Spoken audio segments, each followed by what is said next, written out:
그 기출문제로 설치했을 때는 꼭 요거까지 하셔야 돼요. 여기 눌러서 요거 체크 있죠? 네, 그거까지 꼭 하셔야 된다라는 거 참고하시고요.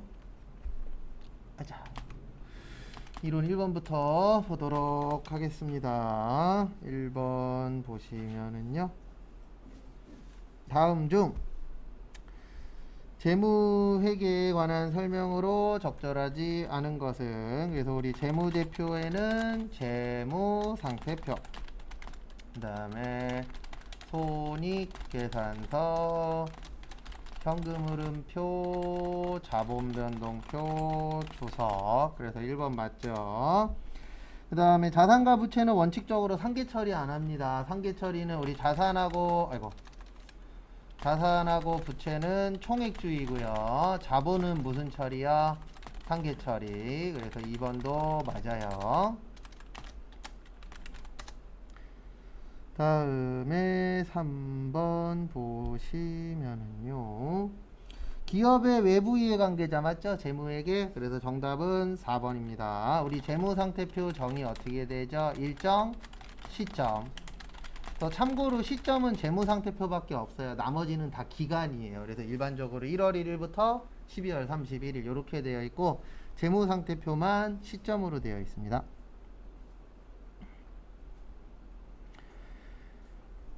그 다음에 다음 것도 보시면 2번 다음 중 재고자산에 대한 설명으로 틀린 것은? 재고자산은 무슨 목적으로 갖고 있는 거라 그랬죠? 판매 목적. 무슨 목적이요? 판매 목적. 그래서 재고자산의 수량을 결정하는 방법에는 계속기록법, 실질재고조사법, 혼합법 맞고요. 재고자산의 단가 결정 방법에는 개별법, 선입선출법, 후입선출법, 가중평균법이 있는데, 가중평균법에다가 계속기록법 쓰면 뭐라 그랬죠? 이동평균법. 그 다음에 가중평균법에다가 실질재고조사법 쓰면 무슨 법이요? 총평균법. 그래서 정답은 4번. 바뀌었죠? 근데 안타까운 건 뭐냐면, 우리 시험에 나올 확률은 적어요, 이게 이제. 예, 왜냐면 시험의 특징이 앞에 냈었던 건 잘 안 내요. 이런 게 많이 나와요, 좋은데. 맞죠? 그 다음에 3번. 회계 변경. 우리 변경에는 두 가지가 있다 그랬습니다. 정책의 변경하고 추정의 변경. 그래서 정책의 변경은 어떤 법을 바꾸는 거고, 감가는 아니고 무슨 법이요? 소급법.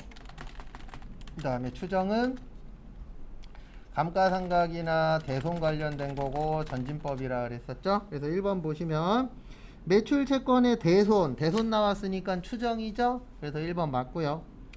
회계 정책의 변경과 회계 추정의 변경이 동시에 이루어지는 경우는 정책의 변경에 의한 누적 효과를 먼저 적용합니다. 왜 그러냐면 정책은 옛날 거 고치는 거잖아요. 그러면 옛날 거 고치고 지금 거 고쳐야 돼요? 지금 거 고치고 옛날 거 고쳐야 돼요? 순서가 옛날 거 고치고 지금 거 고치는 거죠. 그래서 2번도 맞습니다. 그래서 정답은 3번인데 요거 은근 잘 내요. 얘는 나왔어도 또 나올 확률은 높습니다. 그래서 앞에 보시면 정책의 변경과 추정의 변경이 구분할 수 없을 때는요, 추정의 변경으로 가는 거예요. 왜냐면 우리 회계는 무조건 편한 걸로 하래요. 그래서 정책은 옛날 걸 고치는 거잖아요. 추정은 올해 것만 고치는 거예요. 그러면 옛날 거 고치고, 정책은 결론은 뭐냐면 옛날 것도 고치고 지금 것도 고쳐야 돼요. 그러면 두 번 일해야 되죠. 근데 추정은 지금 것만 고치면 되잖아요. 그럼 몇 번 일하면 돼요?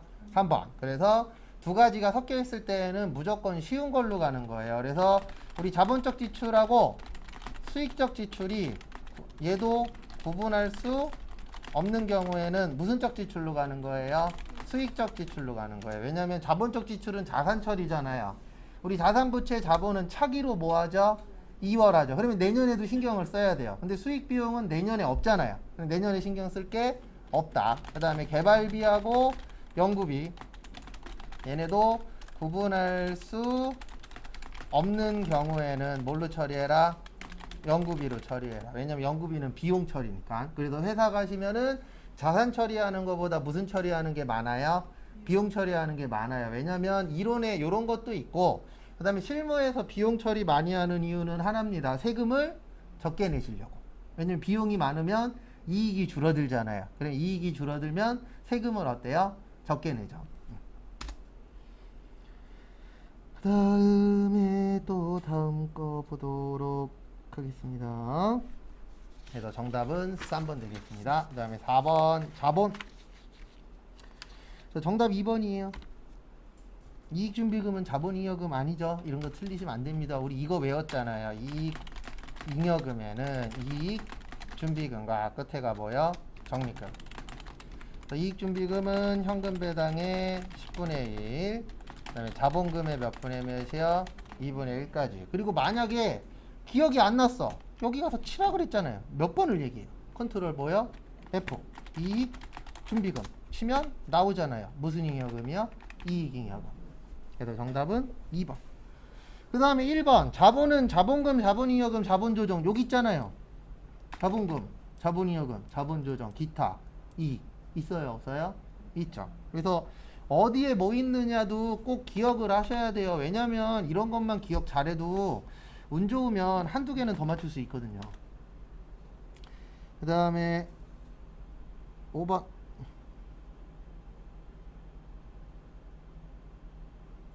보시면은요. 다음 자료는 저기에다 밑줄 치세요. 시장성 있는 유가증권. 그래서 우리가 시장성이 있다 그러면 단기 매매증권, 그 다음에 시장성이 없다 그러면 매도 가능증권. 요거 헷갈리시면 안 됩니다. 그 다음에 거기 보시면 단기 매매증권과 분류하는 경우와 매도 가능증권으로 분류하는 경우 두 가지로 하래요. 그래서 제가 두 가지 다 분계를 보여드릴게요. 단기 매매증권이면 7월 1일 날 1000주를 6000주에 샀으니까 단기 매매증권 600, 그 다음에 현금 600. 이거 어려운 문제예요. 참고로. 그 다음에 기말에 700이 됐죠. 그러면 단기 매매증권 100, 그 다음에 단기 매매증권 평가 이익 100. 이거를 또 7,500원에 팔았죠. 그러면 6월 30날 현금 750. 그 다음에 대변의 단기 매매증권은 얼마야? 700. 그 다음에 이익 났다 손해 났다? 이익 났다. 단기 매매증권 처분 이익 얼마요? 50. 근데 원래 이거 이론으로 푸는 방법도 있긴 있어요. 근데 이렇게 풀어야 우리한테 유리합니다. 왜냐면 분기 문제로도 나오잖아요. 그 다음에 요번에는 뭐일 때요? 매도 가능 증권일 때.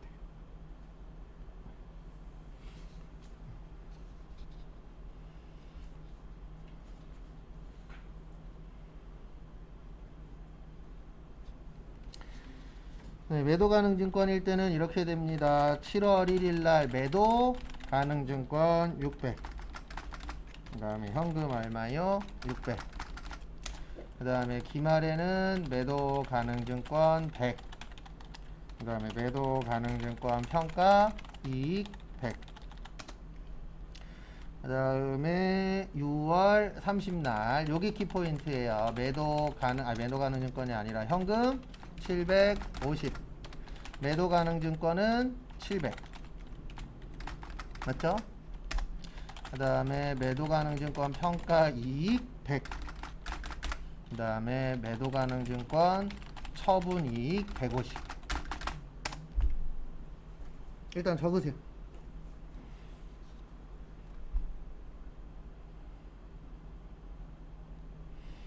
이거 일부러 낸 거예요. 요거 분계로 풀면은 되게 어려운 문제예요. 근데 이론으로 쉽게 푸는 방법이 있긴 있어요. 알려는 드릴 건데 솔직히 저희 시험하고 맞는 방법은 아니고요. 저기 이론만 40개 나오는 시험은 솔직히 이렇게 분계 안 알려드려요. 왜냐면 분계 시험 문제가 안 나오니까 잘. 근데 저희는 분계를 좀 아셔야 되니까 이렇게 설명을 드린 겁니다.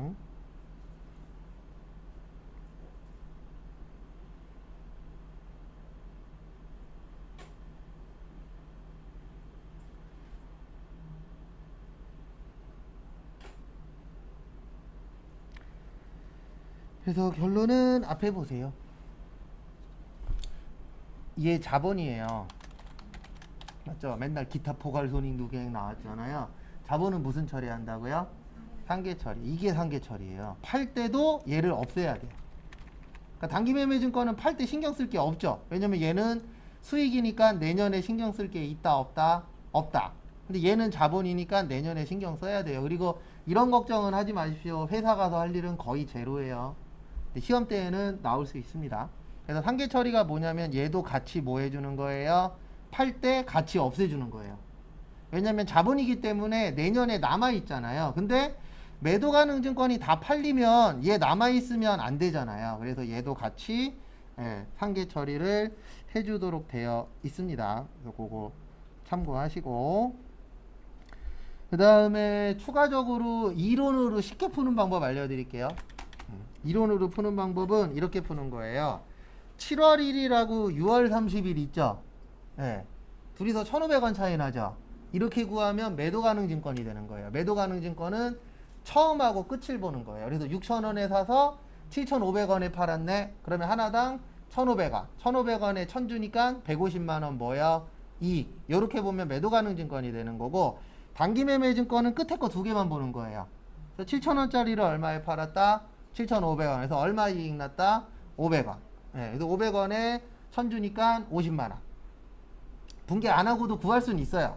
근데 이거는 원래 저희 시험하고 맞는 방법은 아니에요. 왜냐면 저희 시험은 분개를 할 줄 알아야 되는 시험이라. 근데 이론만 40개 보는 시험은 진짜 이렇게만 알려줘요. 분개 써주지도 않아요. 왜냐면 분개 할 줄도 몰라요. 왜냐면 그 시험은 그냥 답만 맞추는 게 목적이고, 우리는 분개를 해서 입력을 해야 되는 게 목적이기 때문에 약간 차이는 있습니다. 근데 혹시 나오면 이렇게 보면 돼요. 단기 매매 증권이면은 끝에 두 개, 매도 가능 증권이면은 앞에 하고 끝에, 이렇게만 비교하시면은 답을 유추할 수는 있어요. 그건 참고하시고.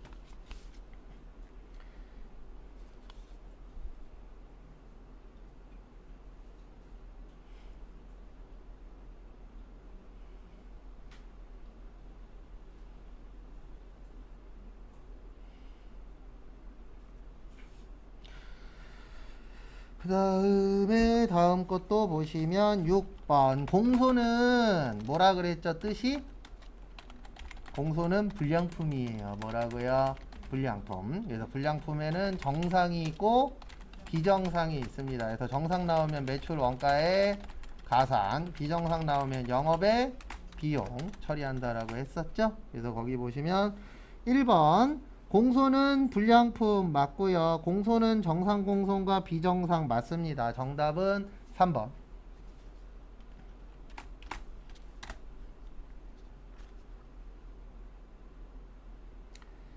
그 다음에 다음 거 보시면은요,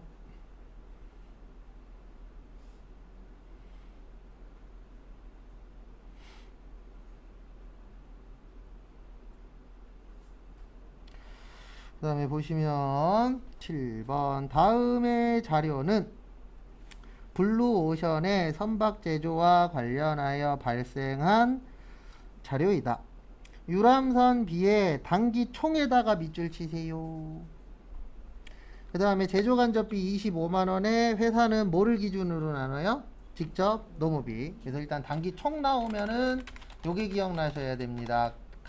직접 재료비 더하기 직접 노무비 더하기 직접 경비 더하기 제조 간접비. 그래서 거기 지금 우리가 구해야 되는 게 B죠. 이거 일부러 B로 낸 겁니다. 왜냐면 시험 문제 90% 이상은 A예요. 그래서 B는 60만원에 얼마요? 20. 그 다음에 이제 제조 간접비 구해야죠. 간접비는 25만원 곱하기 항상 전체 기준 중에 해당되는 거예요. 그래서 50만원 분의 얼마요? 20만원. 그러면은 10만원 나오나요? 그래서 60에 20에 10 더하니까 얼마요? 90만원. 정답은 1번. 그 다음에 8번은 이게 먼저 기억나셔야 됩니다. 우리 많이 본 거예요. 총변동비 증가 단위당 변동비 일정, 총고정비 일정, 단위당 고정비 감소, 조업도가 증가할 때. 그 다음에 준변동비는 혼합 원가라고 해서 변동도 있고 고정도 있고 기본요금, 그 다음에 중고장비는 일정 구간. 그래서 얘는 무슨 형이요? 계단형. 그래서 거기 기억 있죠? 기억. 네. 아니 왜 또 영어로 또 바뀌어? 이런 식.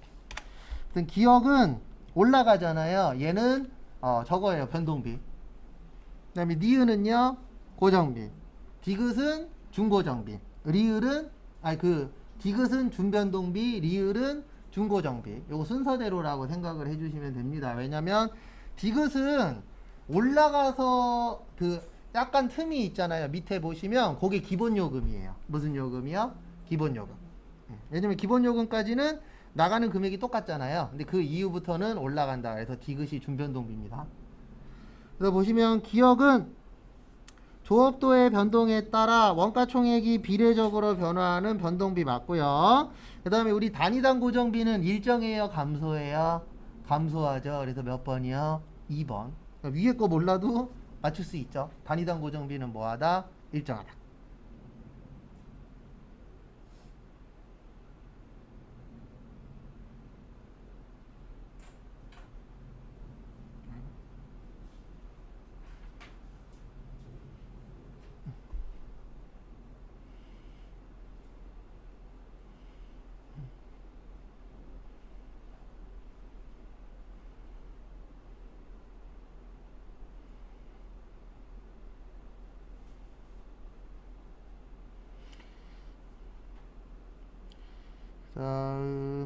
다음 것도 보시면은요.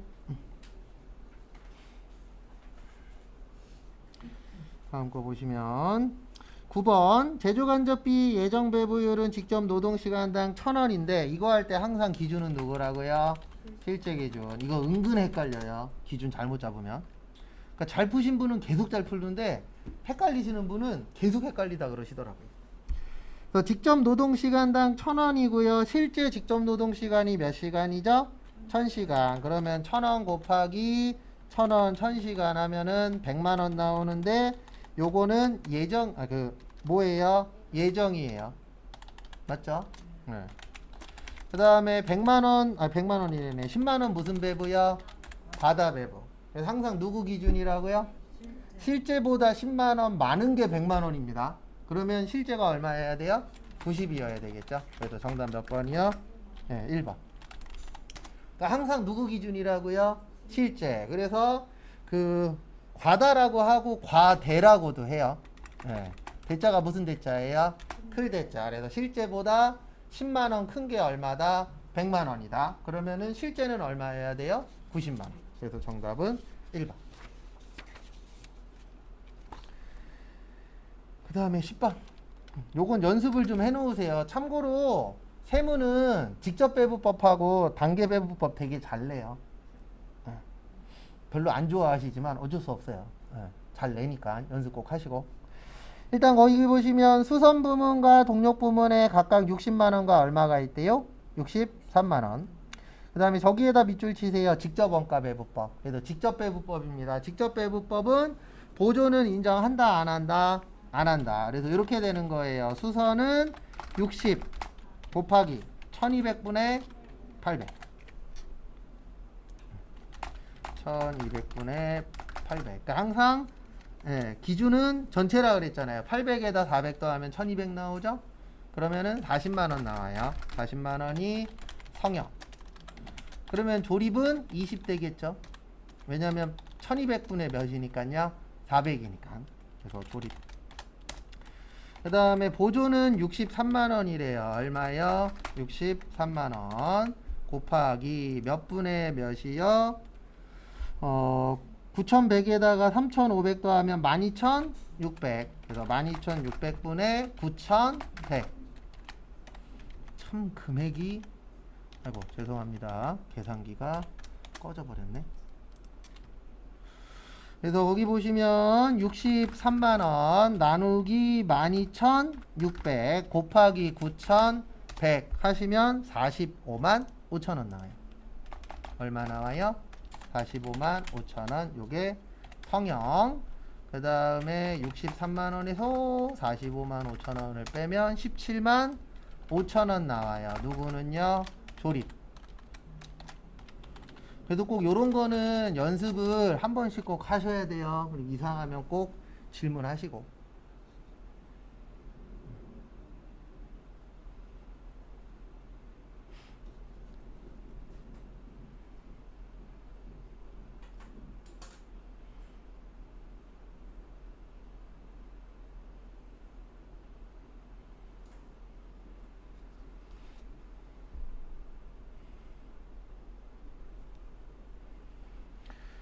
그 다음에 금액 물어본 게 누구 물어봤죠? 성형 물어봤죠? 그래서 40만원에 45만 5천원이니까 85만 5천원. 정답 3번. 요런 거 꼭 연습 한 번씩 하세요. 그 다음에 11번은 저기에다 밑줄 치세요. 과습표준에 포함하지 않는 거. 우리 이거 외웠어요. 포함하지 않는 거. 매출 환입 및 애누리, 매출 할인, 지급 지연으로 인한 무슨 이자? 연체이자. 그래서 몇 번이요? 3번.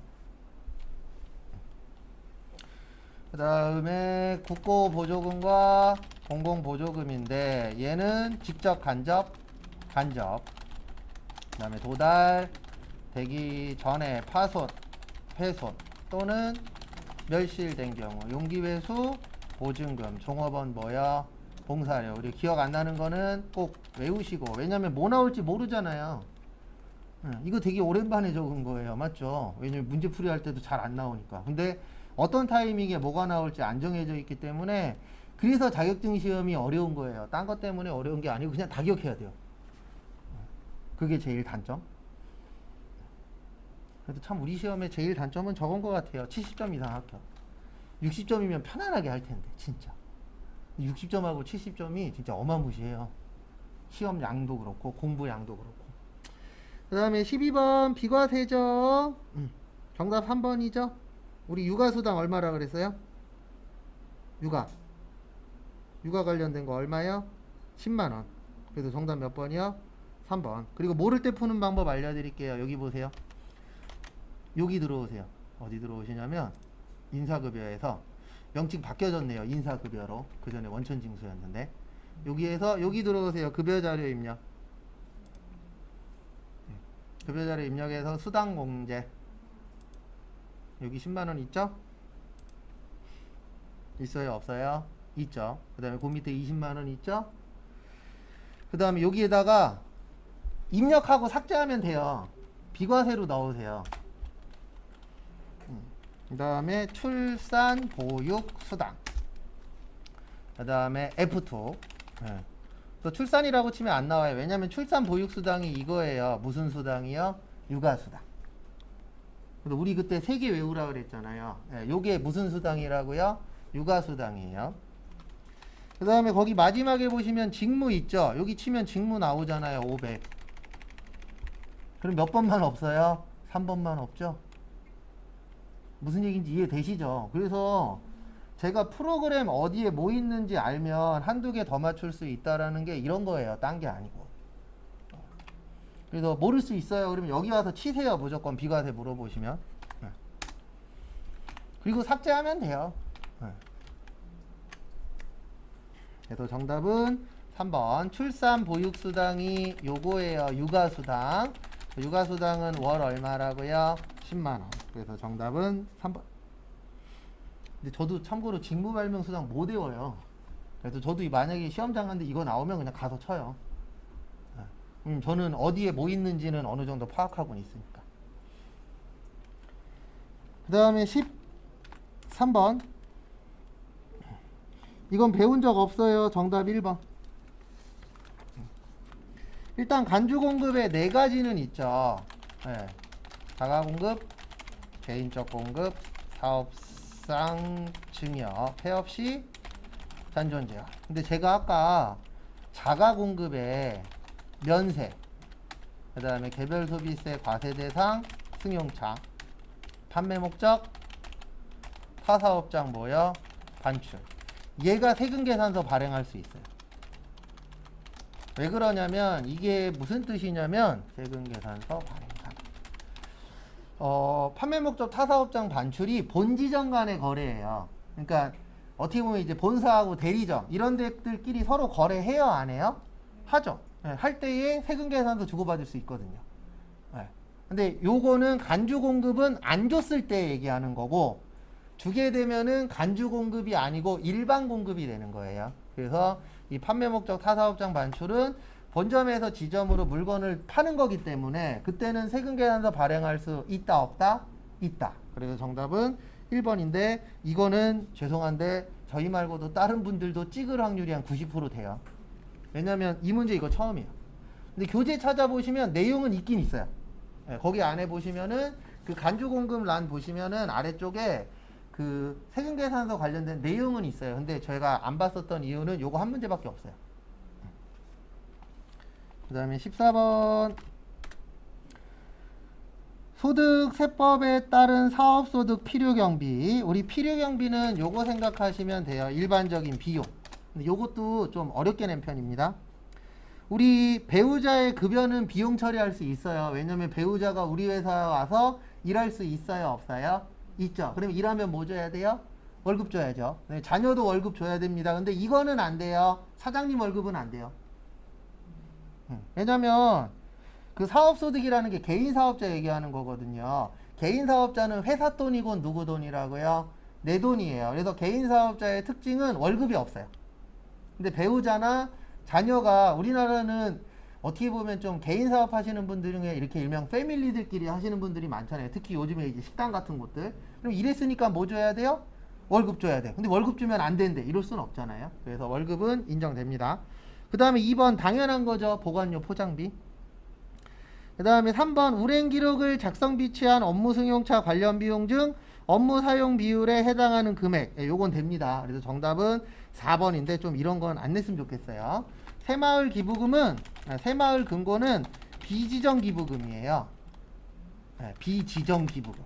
그러니까 결론은 뭐냐면 기부금으로 인정한다, 안 한다? 안 한다. 배운 적 없어요. 교재도 찾지 마세요. 교재에도 없어요. 나쁜 놈이에요, 이거 낸 사람. 근데 이게 웃긴 게 뭐냐면 이 내용 있잖아요. 어느 교재인지 모르겠는데 어느 교재 하나에 있어요. 왜냐면 이거 낼 때 저 아시는 분이 내서 어떻게 내는지 알거든요. 전국에 있는 전산회계 교재를 다 준대요. 거기에서 뽑아내는 거예요, 시스템 자체가. 그러면 어떤 교재에는 분명히 있어요, 이 내용이. 근데 우리 교재가 아닐 뿐이지. 이렇게 내면 솔직히 못 풉니다. 새마을금고에다 우리 기부한 적 있어요, 없어요? 없죠. 그 다음에 15번 수정에다 밑줄 치세요. 우리 수정은 잘해 쓴 거예요, 잘못한 거예요? 잘못한 거예요. 그래서 1번은 틀린 이유가 뭐냐면 수정세금계산서는 종이도 되고요, 전자도 돼요. 왜냐면 종이로 발행했는데 잘못했을 수도 있죠. 그럼 고쳐야죠. 그 다음에 인터넷으로 발행했는데 잘못했을 수도 있죠. 그래서 1번은 틀렸습니다. 그 다음에 2번 저기에다 밑줄 치세요. 경정. 과세표준 또는 세액을 경정할 것을 미리 알고 있으면 안 돼요. 수정세금계산서의 발급 사유에 해당하지 않는다가 맞아요. 그래서 정답은 2번입니다. 왜냐면 경정이라는 게 뭐냐면 신고가 틀린 경우를 경정이라고 해요. 근데 이 경정은 누가 아는 거예요? 국가가 아는 거예요.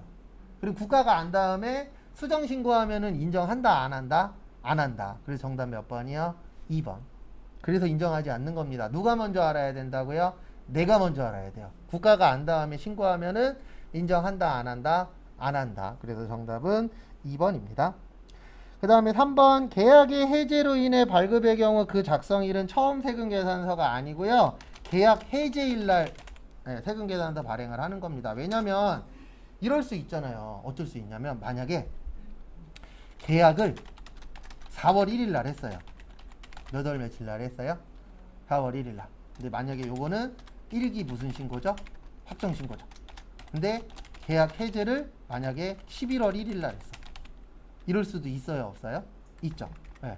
그러면 얘는 몇 기 확정이에요? 2기 확정이죠. 그럼 갑자기 11월 1일 날 해약했다 그래서 얘를 바꾸겠대. 그러면 1기 확정 신고 잘한 거예요? 잘못한 거예요? 잘못한 게 돼버리죠. 예. 그래서 요때 하지 말고 계약을 뭐 한 날? 해지한 날 해라라고 되어 있습니다. 그래서 3번은 틀린 거고요. 4번 일반 과세자에서 간이 과세자로 과세 유형이 전환되기 전에 공급한 재화 또는 용역에 수정 발급 사유가 발생하는 경우에 작성일은 그 사유가 발생한 날로 하면 안 돼요. 왜 안 되냐면 일반 과세자에서 뭘로 바뀌었죠? 간이 과세자로 바뀌었죠. 그러면 이 뜻이잖아요. 처음에는 일반 과세자였어. 근데 현재는 뭐예요? 간이 과세자야. 그러면 세금 내야 되는 방식이 같아요? 달라요? 달라요. 그러면은 처음과 끝이 달라지게 되잖아요. 그래서 이럴 경우에는 그 사유가 발생한 날이 아니고 처음 날짜로 해서 세금계산서를 발행을 해야 됩니다. 왜냐하면 유형이 바뀌면은 내야 되는 세금도 어때요? 달라져요. 뭐가 제일 틀리냐면은 이건 시험에는 안 나오는데 일반 과세자의 기준값은 공급가액이에요. 그래서 우리 공급가액의 뜻이 뭐죠? 부가세 별도예요. 근데 간이과세자 얘기할 때마다 제가 이렇게 얘기하잖아요. 뭐라고요? 공급 대가. 그래서 기본적으로 사용하는 용어 자체도 어때요? 달라요. 예. 근데 이거를 일반 과세자에 썼던 거를 간이과세자 때 고칠 수 있어? 그러면은 내야 되는 세금도 달라지잖아요. 그래서 인정한다, 안 한다? 안 한다. 그리고 참고로 우리 목표는 3개, 5개, 2개예요. 일반적 그 재무회계에서 3개 이상. 그 다음에 원가에게는 무조건 다 맞추는 게 일단 목표긴 합니다. 그리고 소득세에서는 찍든 풀든 2개 이상 맞으면 성공한 거예요. 근데 왜 그러냐면 소득세하고 부가가치세 쪽이 어려울 때하고 쉬울 때하고 너무 갭이 커요. 그래서 막 잘 맞을 땐 3, 4개도 맞긴 하는데 어쨌든 우리 목표는 2개입니다. 이렇게 해서 간단하게 한번 봤고요. 잠깐 쉬었다가 4시 5분에 분계 또 풀어보도록 하겠습니다.